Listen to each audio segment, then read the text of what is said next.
Berlin, a city of culture, history, and shadows. Beneath the vibrant facade, organized crime thrives. Among the most notorious, the Abou Chaker clan. German authorities have branded them a criminal organization, their influence reaching deep into the city's underbelly. Their story is one of power, violence, and the seductive allure of the underworld. They emerged from the chaos of Lebanon's civil war, seeking refuge in a new land. But instead of finding peace, they brought their own brand of chaos to the streets of Berlin. This is the story of their dark rise. The Abou Chakers are not just a gang, they are a family, bound by blood and ambition. They operate with ruthless efficiency. Their criminal enterprise is vast, spanning drug trafficking, extortion, and violence. Their tactics are brutal, their reputation fearsome. They are the embodiment of organized crime, operating with impunity in the heart of Europe. Their story is a cautionary tale of how easily the tendrils of organized crime can take root, even in the most unlikely of places. This is a story of power, corruption, and the dark side of the human soul. The Abou Chaker story begins not on the streets of Berlin, but amidst the ruins of Lebanon. Ravaged by civil war, their homeland was a place of chaos and bloodshed. The Abou Chaker family, like many others, were caught in the crossfire. Seeking refuge, they fled their war-torn country, their eyes set on a new life in Germany. They arrived in Berlin in the 1980s, a city still bearing the scars of its own tumultuous past. Among the waves of immigrants, the Abou Chakers could have easily disappeared. Another family seeking a fresh start. But the seeds of ambition, of a darker destiny, had already been sown. Their journey from the ashes of Beirut to the heart of Europe was just the beginning.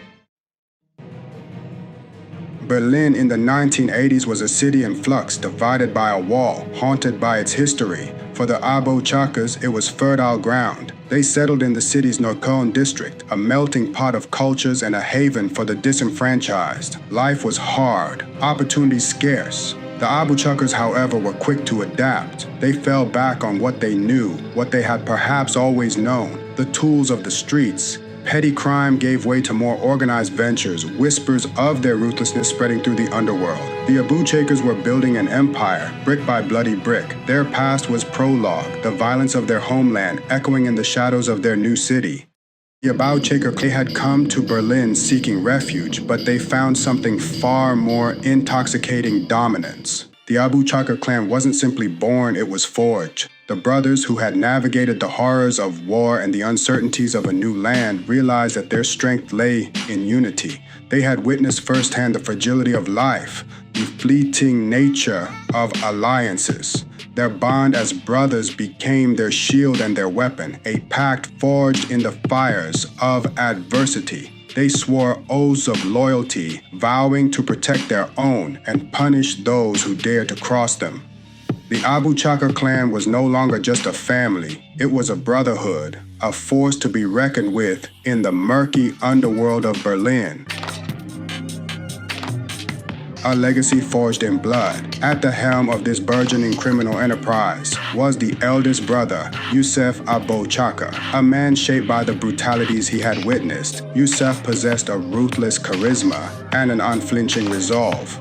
He understood the dynamics of power, the importance of instilling both fear and respect. Under his leadership, the clan's criminal activities flourished, their reach extending further into the city's veins.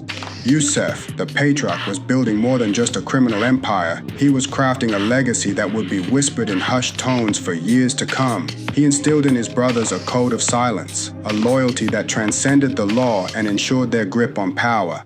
With each successful operation, each act of violence met with impunity, the Abou Chaker clan tightened its grip on Berlin's underworld. Their influence spread like wildfire. They established a network of informants, corrupt officials, and loyal soldiers, creating a web of influence that seemed impenetrable. This network allowed them to stay one step ahead of the law. Their name, once whispered in fear, was now spoken with a mixture of dread and grudging admiration. Their reputation grew. They had become a force of nature, a tempest of criminal enterprise that swept through the city, leaving chaos in its wake, leaving a trail of shattered lives and broken dreams in its wake. The city was under their shadow. Their rise was a testament to their ruthlessness, their cunning, and their unwavering commitment to the clan above all else. Their loyalty to each other was unbreakable, but their ascent to power was far from over. They were relentless.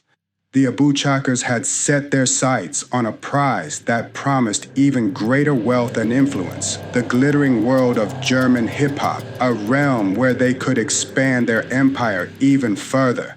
At the heart of the Abou Chaker clan stood four brothers, Youssef, Nasser, Mohammed, and Ali. Known and feared throughout Berlin, they were the embodiment of the clan's power, each brother playing a distinct role in their criminal enterprise. Youssef, the eldest, was the undisputed leader, the strategist who orchestrated their rise. Nasser, his right-hand man, was the enforcer, the brutal muscle that ensured compliance and instilled fear. Mohammed, the money man, managed their illicit finances, laundering their profits and expanding their empire. And then there was Ali, the youngest, eager to prove himself, a wild card in the clan's dangerous game. Together, they were the Brothers Grimm of Berlin's underworld, their names synonymous with violence, intimidation, and the intoxicating allure of power.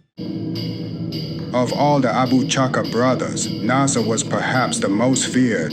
With his imposing physique and a reputation for ruthlessness, he was the clan's hammer, a weapon wielded to crush any opposition. Stories of his brutality spread like wildfire through the city's underbelly, tales of beatings, kidnappings, and disappearances that sent shivers down the spines of even the most hardened criminals. Nasser reveled in his role as enforcer, his loyalty to his brothers absolute, his methods unquestioned. He was a man who understood the language of violence, who believed that fear was the most effective tool in their arsenal. His presence alone was enough to command respect, his silence more menacing than any threat. While Nasser enforced the clan's will on the streets, using brute force and intimidation, Mohammed operated in the shadows, a master manipulator of money and influence, weaving a web of financial intrigue. He shunned the spotlight, preferring to work behind the scenes, where his true genius could flourish without interference. His mind a labyrinth of shell corporations, offshore accounts, and intricate financial schemes that baffled even the most seasoned investigators.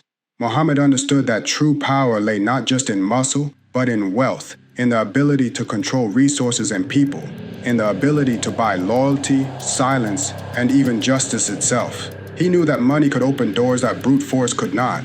He laundered the clan's ill-gotten gains through a complex web of legitimate businesses, restaurants, nightclubs, real estate ventures, transforming their blood money into a seemingly untouchable fortune, a fortress of wealth that shielded them from the law. He cultivated relationships with corrupt officials, ensuring that the clan's operations ran smoothly, businessmen willing to turn a blind eye to their activities in exchange for a cut of the profits, and anyone who could be bought or leveraged to the clan's advantage, creating a network of influence that was hard to penetrate. Mohammed was the architect of their financial empire, the mastermind behind their economic strategies, ensuring that the Abou Chaker name became synonymous not just with fear, but with a level of wealth and influence that stretched far beyond the grimy streets where they had first made their mark. His financial acumen turned the clan into a formidable force, respected and feared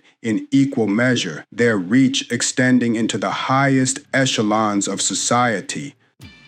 The German hip-hop scene, raw and rebellious, proved irresistible to the Abou Chakers. Here was an opportunity to launder their reputation, to transform their street cred into mainstream success. They saw in hip-hop a reflection of their own story, the struggle for power, the allure of wealth, the raw energy of the streets, and the artists hungry for recognition and a way out of the ghetto saw in the Abou Chakers a means to an end. The lines between music and the underworld began to blur, a dangerous liaison forming in the heart of Berlin's music scene. This was a symbiotic relationship, mutually beneficial, yet fraught with risk, a deal with the devil that promised both fortune and damnation.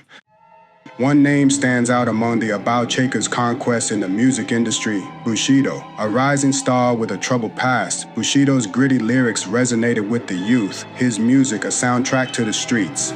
The Abou Chakers saw in him a golden goose, an opportunity to legitimize their wealth and influence.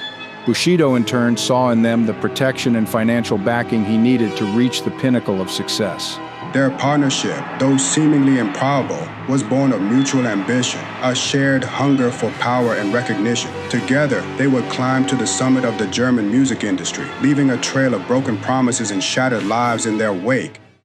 With the Abou Chaker's backing, Bushido's career skyrocketed. His albums went platinum, his concerts sold out, his face plastered on billboards across the country. But the clan's influence was never far from the surface. Rumors swirled of intimidation tactics, of rivals silenced, of contracts signed under duress. Bushido's music, once a reflection of the streets, now seemed tainted, his lyrics laced with a chilling undercurrent of menace. The clan, it seemed, had successfully infiltrated the music industry, their grip on Bushido absolute, their influence reaching far beyond the recording studio. Their empire had expanded, encompassing not just the shadows, but the spotlight, their dark influence seeping into the mainstream. No alliance, especially one built on ambition and shadowed by criminality, lasts forever. The relationship between Bushido and the Abou Chakers, once so fruitful, began to sour. Details remain murky, but whispers of betrayal, financial disputes, and a power struggle emerged. The split was acrimonious. A public and very messy divorce played out in the courts and media. Bushido, once their protege, turned star witness for the prosecution. His testimony, a damning indictment of the clan's methods. The Abou Chakers, once seemingly untouchable, found themselves under intense scrutiny, their empire beginning to crumble. The fallout from this partnership would have far-reaching consequences, exposing the dark underbelly of the music industry and the reach of organized crime. Family and fear remained tight-lipped, a closed circle of loyalty and intimidation. But the walls were closing in, the whispers of their crimes growing louder, the clamor for justice reaching fever pitch. Their reign of terror, built on fear and violence, couldn't last forever. Every empire, no matter how powerful, eventually crumbles. As the Abou Chakers' empire expanded, so too did the list of their alleged crimes: drug trafficking, extortion, money laundering. The accusations mounted, painting a picture of a vast criminal network. Their tentacles reached deep into the city's underbelly. Their influence felt in casinos, nightclubs, and even the corridors of power. One by one, witnesses came forward, risking their lives to testify against the clan. Former associates, fearing for their safety, broke the code of silence, their testimonies revealing the inner workings of the Abou Chakers' criminal enterprise. The net was tightening, the evidence mounting, the pressure building on authorities to dismantle the clan's empire once and for all. The trial of the Abou Chakers promised to be a landmark case, a test of the German justice system's ability to hold powerful criminal organizations accountable. The trial of the Abou Chaker clan captivated Berlin, and indeed all of Germany. For years, whispers of their ruthlessness had circulated, their names synonymous with an underworld most could only imagine. Now, the courtroom became a stage, the clan's alleged crimes laid bare for the world to see. The prosecution presented a mountain of evidence, meticulously piecing together years of criminal activity. Witnesses, some visibly afraid, painted a picture of a family bound by blood and a shared thirst for power. Their empire built on intimidation and violence. The defense, as expected, countered with claims of fabrication, of witnesses seeking revenge or favorable treatment. Berlin held its breath, the verdict eagerly anticipated, a city yearning for justice, yet wary of the consequences.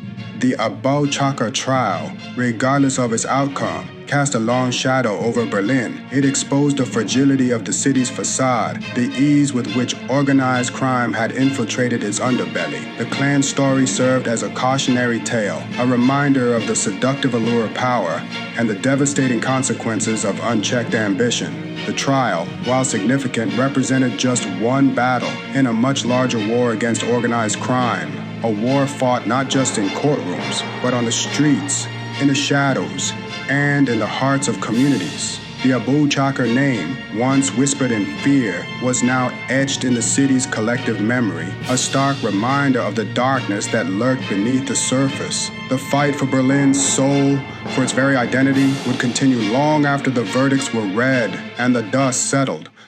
Even with the Abou Chaker's reign seemingly at an end, questions lingered in the air, unanswered and unsettling. Could their empire truly be dismantled, their influence erased from the streets they once controlled with an iron fist? Or would their downfall simply create a vacuum, an opportunity for a new generation of criminals to rise in their place, eager to claim the throne left vacant? The allure of the underworld, the promise of quick riches and illicit power, remained a potent force, particularly for those marginalized and disillusioned by society's failures. The fight against organized crime, as the Abou Chaker saga demonstrated, was a perpetual struggle, a constant push and pull between darkness and light, law and disorder. Berlin, like many cities around the world, would have to remain vigilant, its citizens and institutions united in their resolve to prevent the cycle of violence and corruption from repeating itself, to break the chains of the past. The hope, however faint, was that the Abou Chaker trial would serve as a turning point, a catalyst for lasting change, a chance to reclaim the city's streets and restore its soul, to build a future free from the shadows of crime.